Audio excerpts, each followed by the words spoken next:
கேட்ட உடனே ஈஸியாக கிடச்சிட்டேன். தேடாமலே ஈஸியாக எனக்கு என் லைஃப்குள்ளே வந்துட்டேன். நான் கேட்காமலே அள்ளி அள்ளி அன்பை கொடுத்துட்டேன். அப்படிங்கிறதுனாலேயே இங்கே பல பேருக்கு பல பேரோட அருமை தெரியறதே இல்லை. இதே அன்புக்கு தான் பல வருஷமாக இங்கே இருப்பாங்க. இதே அன்பை யாராவது கொடுத்துட மாட்டாங்களா, ரொமான்ஸ் பண்ண ஆள் கிடச்சிட மாட்டாங்களா இப்படின்லாம் ஏங்கி எத்தனையோ கடவுள்கிட்ட போய் வரமாக கேட்டு தள்ளியிருப்பாங்க.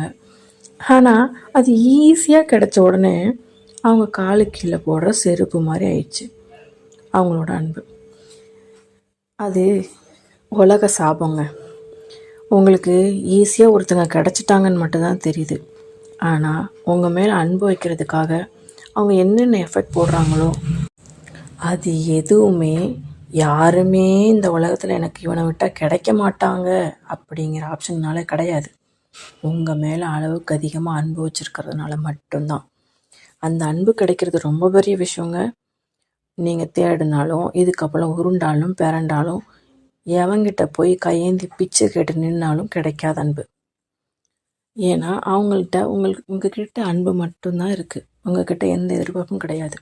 நீங்கள் பிச்சையே எடுத்தாலும் அந்த பிச்சையும் கூட சேர்ந்து எடுக்கும் வான்னு சொல்கிற அன்பு ரொம்ப அபூர்வமானது. ஆனால் அதுக்கு நம்ம வேல்யூ கொடுக்க மாட்டோம். யாருக்கு தெரியுமா கொடுப்போம்?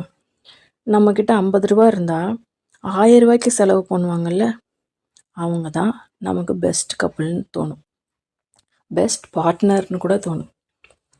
நம்மளை பாடாப்படுத்தி பம்பரமாக சுற்றுவாங்கல்ல, அவங்க தான் பெஸ்ட் பார்ட்னர்னு தோணும். ஆனால் அதே அன்புக்கு நம்ம பின்னாடி வால் மாதிரி பிடிச்சிட்டு சுற்றுவாங்க பாருங்கள், அவங்க நாய் மாதிரி தான் தெரியும். இது உலகத்தோட சாபம். இங்கே யாரும் யாரோட அன்பையும் புரிஞ்சுக்கிறதில்ல. தயவு செஞ்சு அன்பு கொடுக்குற உங்களுக்கு நான் ஒன்று தான் சொல்ல ஆசைப்பட்றேன்.